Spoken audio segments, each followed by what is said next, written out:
Once upon a time, in a certain place, there was a mysterious well that could grant people's small wishes. Anyone who would throw a coin into the well would get whatever they wished for from the bucket, in proportion to the number of coins they offered. The wishes varied greatly, from a warm drink to soothe a slight chill, to a copy of a temple registry that could reveal the name of one's true blood parent. In the village where the well stood, lived a young woman who lived alone. She was far from being well-to-do, but she was blessed with manifold fortune and circumstances. Humbly, she often felt grateful for her environment. However, the way of her values always differed from the ordinary path. Eventually, she accepted her karma.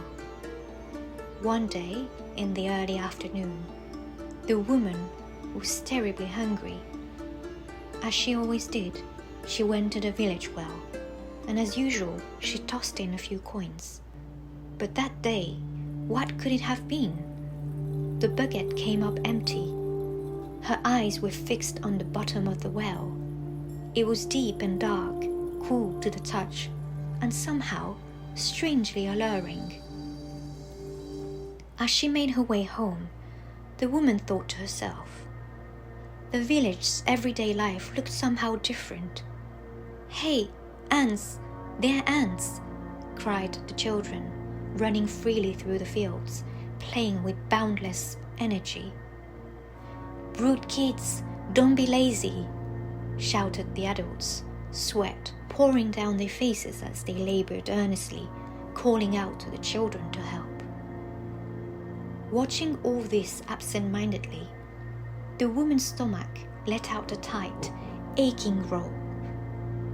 Alas, it was as though her empty ghost preta, deep in her belly, had stretched its hand all the way up to her throat, starving for liberation. Suddenly, her whole sight was blinded by white. However, her bright visibility morphed into the gibbous moon, and at last the darkness veiled her world. Perhaps a few hours passed. The woman slowly opened her eyes. The white light of midday seemed to fill her emotional and bodily thirst, named klesha.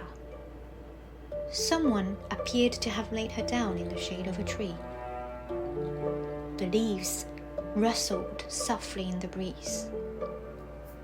Nearby, in a small earthen-colored pot, there was rice porridge made with precious milk, left gently at just the right warmth for an infant to drink.